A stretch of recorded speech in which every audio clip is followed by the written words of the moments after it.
The small one.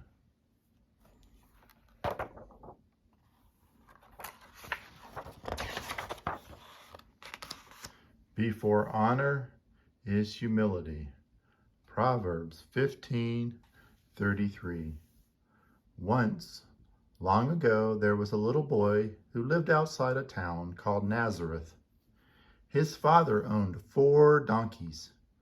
3 of the donkeys were young and strong. The 4th donkey was old and weak, but the boy loved him best of all. The donkey's name was Small One. Each day the boy brought food and water to all the donkeys, but Small One was the only donkey he played with. Small One was his friend. One day the boy was going to help his father gather firewood. "Are the donkeys ready yet?" his father called. The boy was feeding Small One. "Almost, father," he replied. "Hurry up," he said to the little donkey. The boy and his father took the 4 donkeys and went over the hills to gather firewood. The father walked in front with the 3 strong donkeys. The boy walked behind, leading Small One. As they went about their work, the boy tried to find the lightest pieces of wood. He knew that Small One was too old and weak to carry a heavy load. Meanwhile, the boy's father was putting heavy pieces of wood onto the backs of the other 3 donkeys. He saw that his son was putting only little sticks on Small One's back. He did not like it, but he said nothing at all. When it was time to go home, the boy pushed Small One up a hill. The little donkey was very tired. All of a sudden, there was a crash. Small One had slipped down the hill and dropped the firewood. The boy hurried to pick up the wood. He put a few pieces on Small One's back and carried the rest himself. When the boy reached the top of the hill with the little donkey, his father was waiting for him. He was angry. "Don't you have enough work to do without doing Small One's work too?" he said. "Oh, father, he is no trouble at all. I don't mind," said the boy. As they walked home, the father spoke to the boy. "Son, Small One can never carry a load big enough to pay for his food." The boy put his arms around Small One's neck. "He's just a little tired today, father. His strength will come back." "No, he is old, my son. His strength is gone. We cannot afford to keep him any longer." The boy grabbed his father's arm. "No, father, you don't mean that." The father put his arms around the boy. "I am sorry, son, but tomorrow I must take Small One to town and sell him. He will bring a piece of silver." The boy began to cry. "No, father. No," he said. "You can't sell him. You can't." "Please, son, try to understand," said his father. "Small One is old. He should not have to work so hard. In town, he will have an easier life. You must be strong." As his father turned away, the boy said quietly, "May I take him to town?" "Very well," said his father. "You can leave in the morning and be home by nightfall. But understand, Small One must be sold." "Yes, father," the boy replied sadly. After his father left, the boy talked to his little donkey. "Don't worry, Small One. You won't have to carry these heavy sticks anymore. And I won't sell you to just anyone.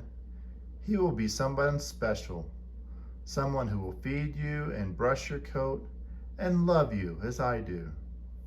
The little donkey was very sad. "Somewhere there is a special friend for you," the boy went on, "and somehow we will find him." The donkey licked the boy on the nose. "Good night, small one," said the boy as he covered the donkey up for the night.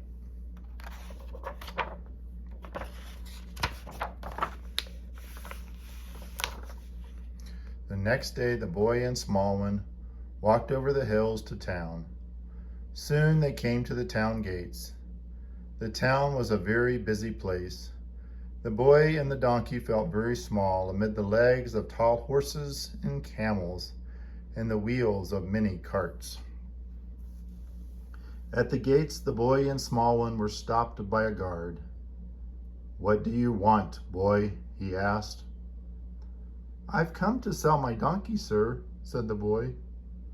The guard looked at small one and laughed. "I know a man who's in need of such an animal," he said. "Go to the third shop inside these gates."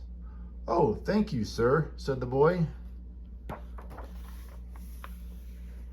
The boy and small one found the shop and went inside. It was very dark and smelled bad. Some other animals were tied up inside. They looked frightened. "Now don't be afraid, small one," said the boy. They looked around. At first they did not see anyone. Then they saw a man sharpening a knife. "Hello," called the boy. The man came toward them. "Yes," he said. The boy said nothing. "Do you have a donkey to sell?" asked the man. "Yes, his name is Small One," the boy replied.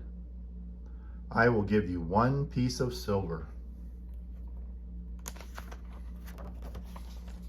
Will you take good care of him?" The man was surprised. "I only want his hide, boy. I'm a tanner." "You want to make leather out of him?" the boy cried. 1 piece of silver," repeated the tanner. No, I won't sell him," shouted the boy, and he and Small One ran out of the shop. The boy and the donkey ran through the streets. When they were far from the tanner's shop, they stopped to catch their breath. "I'm sorry, Small One," said the boy. The donkey licked him. Small One and the boy walked through the marketplace. They saw a potter working at his wheel. "Would you like to buy my donkey?" asked the boy. "Not that sorry bag of bones," said the potter. Then the boy saw a baker. "Would you buy my donkey?" he asked. "Not that scrawny little beast," said the baker. "Since my wife is so fat, I think I should buy a horse at least." "Doesn't anybody need a donkey?" the boy asked 3 merchants who were passing by. "Take our advice," they said. "You will never find a buyer here.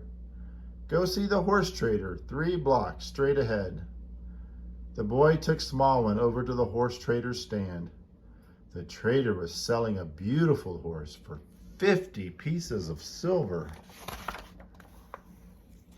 "Please, sir, would you sell my donkey?" asked the boy as he led Small One up the ramp.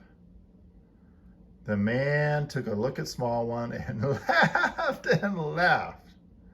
He decided to make fun of the little donkey. "Look at this beautiful animal," he said to the crowd. "Who will pay 1,000 pieces of silver for him?" Everyone laughed.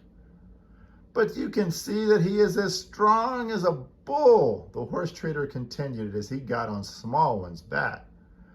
At first, the poor little donkey was almost flattened by the weight. "Get off!" shouted the boy.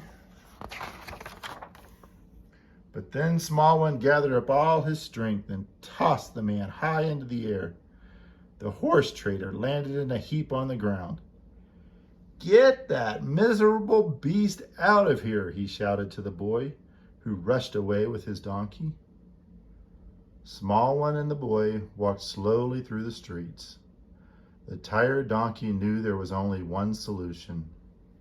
He led the boy back to the tanner's shop, ready to give up his life to help the boy. They were both very sad.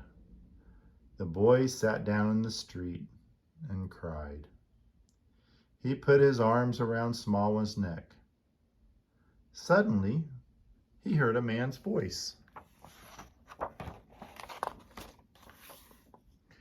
"Tell me, son, are you the owner of this small donkey? I need a gentle animal to carry my wife, Mary, to Bethlehem. Is he for sale?" The boy looked up at the man's friendly face. "Yes, sir," he said. "What do you call him?" "Small one," replied the boy, smiling. "Well, he looks strong enough." "And kind," said the boy. The man smiled. "I can offer you only 1 piece of silver. I know it is very little." The boy felt he could trust the man. "Oh, that's fine," he said. "I just want Small One to have a good home." "Well, my son, he will," said the man, rubbing the donkey's head. "I will take good care of him." Then he gave the boy the piece of silver. The boy gave his friend one last hug. "Goodbye, Small One. Be strong and sure of foot, and follow your new master." "Come along, Small One," said the man as he turned to go. Then the little boy climbed high atop the town wall to wave goodbye to the man, his wife, and Small One as they began their journey to Bethlehem. The boy felt sad and happy at the same time. He was certain that Small One would have a good life with his new family. The end.